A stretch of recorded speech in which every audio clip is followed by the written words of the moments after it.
बाबूशो जी, अगर वीडियो अच्छी लगी है तो शेयर करें, चैनल को सब्सक्राइब करें, बड़ी कृपा होगी। साथ संगत जी, सागर शहर में सब इस सत्संग का भाग बनकर आनंद ले रहे हैं।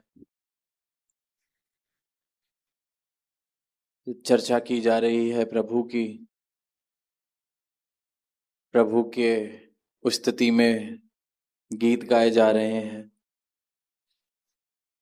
आवाज दी जा रही है सारी ही मानवता को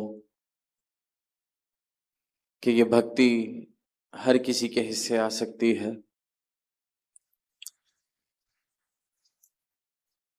और साथ में ये भी कहा जा रहा है कि ये जो प्रभु है, परमात्मा है, ईश्वर है, भगवान है, राम है, अल्लाह है, जिस भी नाम से इसको पुकार लें, जो भी इसको बुला लिया जाए।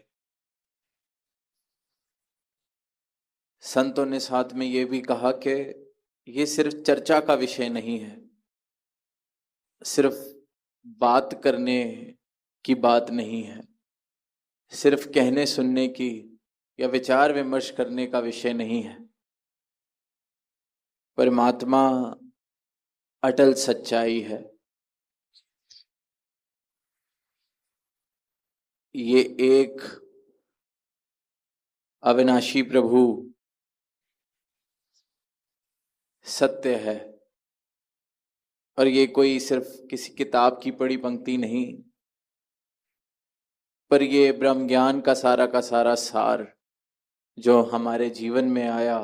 हर एक संत यही गवाही दे रहा है कि जो हमारे जीवन में आया सतगुरु की कृपा से, कि जहां इसको कहने सुनने तक या चर्चा के विषय तक सीमित रखा हुआ था, परमात्मा को सतगुरु ने कृपा की तो इसके दर्शन हुए, सतगुरु ने कृपा की तो इसका बोध हुआ, सतगुरु ने कृपा की तो ये जो अज्ञानता वाली नजर थी, ये जो आंखों पर अज्ञानता वाले पर्दे डले हुए थे, वो हट गए। और परमात्मा जैसा है हूबहू वैसा इन आंखों ने दर्शन किया। अब ये जो परमात्मा का यशोगान हो रहा है, ये इसके दर्शन करते हुए हो रहा है, इसको जानने के बाद किया जा रहा है। ये जो भक्ति की अवस्था है, ये सही मायनों में भक्ति की अवस्था है, क्योंकि इस बात का बोध हो गया कि भक्ति की किसकी जा रही है। जो पंक्तियां हैं कि जिसकी भक्ति जिसकी पूजा उसका ज्ञान जरूरी है, कहे हरदेव के पहले ईश्वर की पहचान जरूरी है। अब पहचान हो गई है, जान लिया है, देख लिया है, तो नाम लेने में आनंद है, क्योंकि नामी की पहचान हो गई है। तो जीवन में आनंद, क्योंकि सत्य है। मेरी बनाई हुई कोई काल्पनिक मान्यता नहीं है जिसको मैंने मान लिया कि ये परमात्मा, पूरे का पूरा संसार जिस परमात्मा में समा रहा है, उस परमात्मा के दर्शन हुए सदगुरु की कृपा से। और संत महात्मा यही आवाज दे रहे हैं कि हर एक मानव हकदार है इस परमात्मा के दर्शन करने। अगर चाहत है, जिज्ञासा है, तो इस परमात्मा को देखा जा सकता है। बस जो अपना पात्र मैंने अपनी मान्यताओं से, अपने विचारों से, अपनी सोच समझ से, अपनी जो ये मुझे शिक्षाएं मेरे समाज ने, मेरे संप्रदाय ने मुझे दी, अगर इनको छोड़ने को मैं तैयार हो जाऊं और सही मायनों में अपने अस्तित्व को जानने की जिज्ञासा हो, चाहत हो, तो एक क्षण नहीं लगता इस परमात्मा को पाने में, इसको जानने में, इसके तत्व रूप से दर्शन करने में। पर अक्सर देखते हैं कि ये जो पहचान जो मुझे भ्रम हो जाता है कि मैं हूं, इसी को छोड़ना बहुत मुश्किल हो जाता है। किसी से पूछते हैं आप कौन, तो अक्सर हम जब अपना परिचय देते हैं तो शुरुआत में किस धर्म से हूं, क्या व्यवसाय है मेरा, क्या उपलब्धियां हैं मेरी, कितना मेरे पास धन है, कौन सी जात है, जो भी इंसान को लगता है कि मुझे सामने वाले की नजर में ऊंचा दिखाएगा, जो मुझे अपने लिए सबसे प्रिय है, जो मेरे जीवन का सबसे प्रिय हिस्सा मुझे लगता है, क्योंकि जिसकी वजह से मेरी पहचान सामने वाले की नजर में ऊंची हो जाती है, मैं फट से वो बता देता हूं। जैसे किसी के पास सिर्फ और सिर्फ अपनी जाति का ही अहंकार है, संसार में और कुछ नहीं ज्यादा किया, ना पढ़ाई की, ना लिखाई की, ना कुछ खास उपलब्धियां प्राप्त कर पाए, तो वो जिंदगी भर यही बोलता फिरता है कि मेरी जात सबसे ऊंची। कोई पूछे आप कौन, तो अपनी जात का या अपनी इस तरह की कोई बात जो मुझे सबसे ऊंचा दिखाए। किसी को लगता है मेरी पढ़ाई लिखाई, मेरी डिग्रियां मेरे जीवन की सबसे अनमोल उपलब्धि है, कि मैं सामने वाले को अपनी डिग्रियां बताऊंगा तो उसको समझ आ जाएगा कोई मैं हल्का छोटा मोटा इंसान नहीं, तो वो अपनी डिग्री के बारे में बताने लगता है, मैं डॉक्टर, मैं वकील। कोई अपनी उपलब्धि के बारे में बताने लगता है, मैं सांसद, मैं कलेक्टर, मैं आईपीएस। जिसको लगता है कि ये सामने वाले के मन में बता देगी, बिठा देगी बात कि मैं कोई छोटी मोटी हस्ती नहीं हूं।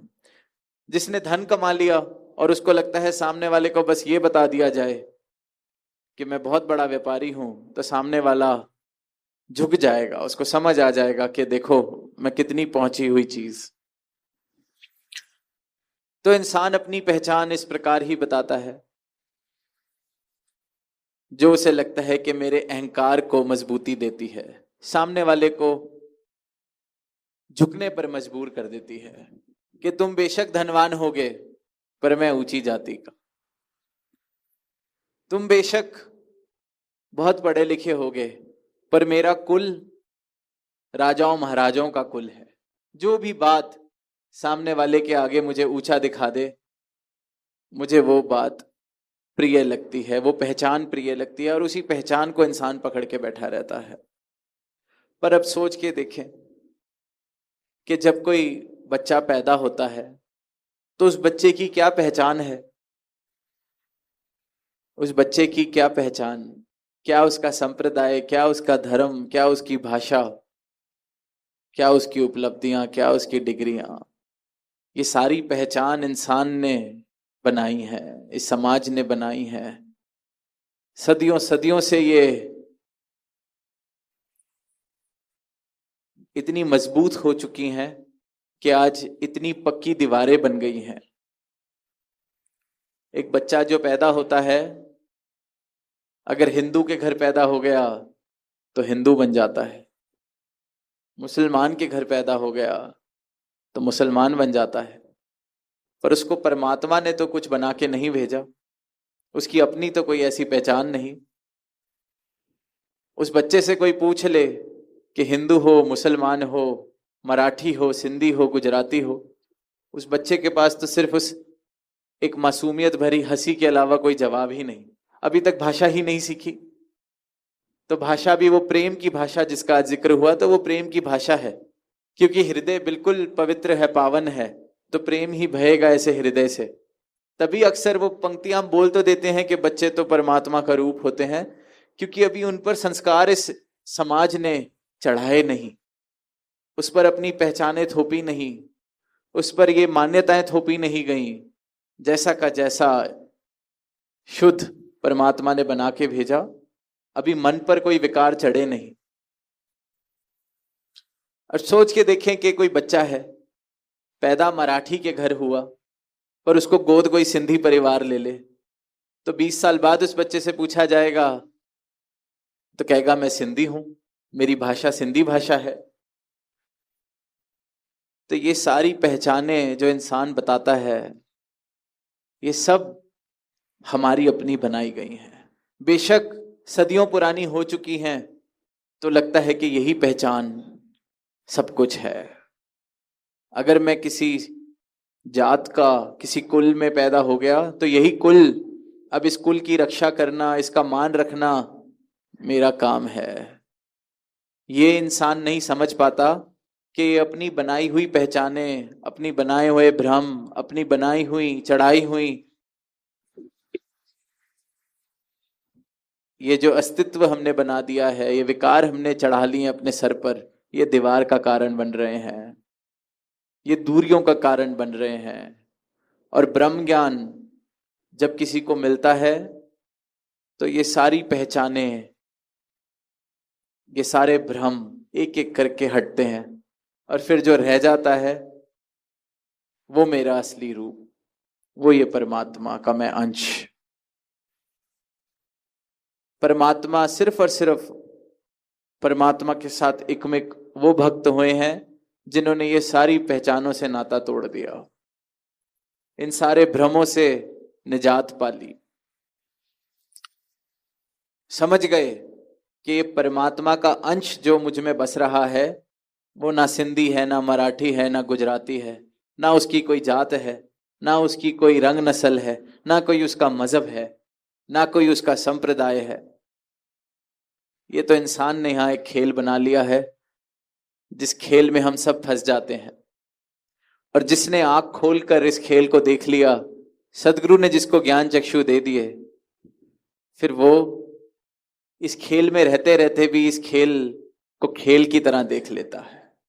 रह संसार में रहा है, पर दीवारें गिर जाती हैं। सीमित नहीं रहता ऐसा इंसान, सारी सीमाएं खत्म हो जाती हैं। धर्म, मजहब, जात, कुल, रंग, नस्ल, भाषा, ये फिर दूरियों के कारण नहीं बनते। ये तो एक जैसे भिन्न भिन्न रंग के फूल एक बगीचे को सजा देते हैं, फिर ये नजर सजावट की तरह देखती है कि बेशक मुबारक है, कोई सिंधी बोल रहा है, कोई गुजराती बोल रहा है, कोई मराठी बोल रहा है, कोई हिंदी बोल रहा है, बहुत मुबारक है, कितना सुंदर ये संसार बन रहा है, पर मूल रूप से हम एक हैं, हम सब एक हैं। आपकी मेरी जो जात है वो ये परमात्मा वाली जात है, क्योंकि इस परमात्मा का अंश हम सब में बस रहा है। बाकी जो ये जात पात नफरत के कारण बन गए हैं, इनको छोड़ दिया जाए, क्योंकि ये विकार हैं और ये बेकार हैं, क्योंकि ये परमात्मा ने हमें नहीं दिए। हमारा मूल रूप ये नहीं, हमारी पहचान ये नहीं। कोई पूछे कि कौन हो, तो ये जाति मेरा जवाब ना हो, ये सिंधी गुजराती मेरा जवाब ना हो। इंसान, इंसान बना के भेजा गया है, और हर इंसान को इंसान तो बना के भेजा है, साथ में ये क्षमता, साथ में ये अवसर दिया है कि इस इंसान के शरीर में रहते रहते इस परमात्मा को प्राप्त करके इंसान से एकमिक हो जाए इस परमात्मा के साथ। बूंद बना के भेजा है, और सागर बनने का अवसर सबको मिला है। आज सागर में है तो हर बूंद सागर बन सकती है। हर इंसान इस परमात्मा को प्राप्त करके परमात्मा से एकमिक हो सकता है। इंसान बना के भेजा है। पर अगर हम अपनी इंसानियत ही छोड़ दें, भूल जाएं, अपनी सही पहचान ही ना पता चले, तो फिर इस परमात्मा से एकमिक कैसे हुआ जाएगा। खुद को अगर इन पहचानों में ही सीमित कर लिया, तो अपनी पहचान ही नहीं देख पाएंगे। इन पहचानों को, इन झूठी पहचानों को छोड़ना पड़ेगा, तभी अपनी सही पहचान मिल सकती है। इस परमात्मा के दर्शन करके, इस परमात्मा की भक्ति करते हुए इस परमात्मा से एकमिक होना है। इसे ही मुक्ति कहा गया है। और हर भक्त ने, जिसने इस परमात्मा को पाया है, वो मुक्ति का हकदार है, क्योंकि फिर परमात्मा के साथ ही उसने अपना रिश्ता निभाया है। उसकी पहचान भी ये परमात्मा वाली हो जाती है। तो ये अवसर है, पहले तो पहचाने कि ये हस्तियां जो हमने बना रखी हैं ये सब मिथ्या है, झूठ है, झूठी पहचाने हैं, झूठी शाने हैं। जहां ये छोड़ने को तैयार इंसान हो जाता है वहां फिर जिस विराट का जिक्र हुआ विराट भी वहीं दिखता है, विराट भी वहीं मिलता है। और फिर ये बूंद सागर में मिल सकती है, क्योंकि सागर को देख लेती है तो उसको पता चल जाता है इसमें मिलना ही मेरी मंजिल है। और इसमें मिलके इस एक में खो के हर एक इंसान खुद परमात्मा बनने की क्षमता रखता है। तभी वो पंक्तियां भी हैं कि अहम ब्रह्मास्मि, के मैं खुद ही ब्रह्म हूं। पर ये बोध है, ये सिर्फ उद्घोषणा नहीं है, ये सिर्फ कोई नारा नहीं है, ये बोध की बात है, एहसास की बात है। ये जीवन ऐसा हो जाए, ब्रह्म ज्ञान जीवन में इस प्रकार आ जाए कि इन पहचानों से ऊपर उठ जाएं। सिंधी, मराठी, गुजराती, ये वैर, कई बार हमें लगता है हम तो प्रेम कर रहे हैं, पर बड़े बड़े एक सूक्ष्म रूप में ही ये बात आ जाती है कि हमारी बोली तो उस बोली से बेहतर है। ये भी अहंकार है, अपनी पहचान को सामने वाले से ऊपर बताने वाली बात। मेरी बोली उनसे ज्यादा अच्छी, मेरी संस्कृति उनसे ज्यादा पुरानी, मेरे जो संप्रदाय के गुरु रह चुके हैं वो ज्यादा ज्ञानी थे। इन बातों के अहंकार इंसान करने लगता है। तो ये अहंकार जब छूटते हैं तभी निरंकार मिल सकता है। और इन अहंकारों से निजात पाने का एकमात्र तरीका है ये ब्रह्म ज्ञान, क्योंकि इस ब्रह्म ज्ञान के द्वारा मुझे अपनी सही पहचान मिलती है। अपनी सही पहचान मिलती है तो ये जो झूठी पहचाने हैं जिनके कारण मैं अहंकार करता हूं, उनसे मेरा नाता टूटता है। और वो नाता टूटते ही सारी दीवारें जो इस अज्ञानता के आधार पर खड़ी हैं सब ढह जाती हैं। और फिर प्रेम ही प्रेम, अपनत्व ही अपनत्व, फिर दूरियां मिट जाती हैं। फिर सही मायने में इंसान इंसान बनता है। और सही मायनों में जो इंसान बनता है उसी के पास अवसर है, उसी के पास ये मौका है, उसी के पास ये क्षमता है कि वो फिर इस परमात्मा के साथ एकमिक हो सके। तो दातार से यही अरदास कि ये एक सुंदर रूप तो सजा, सत्संग में भी सब आए, ब्रह्म ज्ञान भी जीवन में मिला है, पर ये ब्रह्म ज्ञान का एहसास वाकई ही मूल रूप से ये क्या है, ये बोध कभी जीवन से ना चला जाए। ये बोध सबके जीवन में अगर वीडियो अच्छी लगी है तो शेयर करें, चैनल को सब्सक्राइब करें, बड़ी कृपा होगी।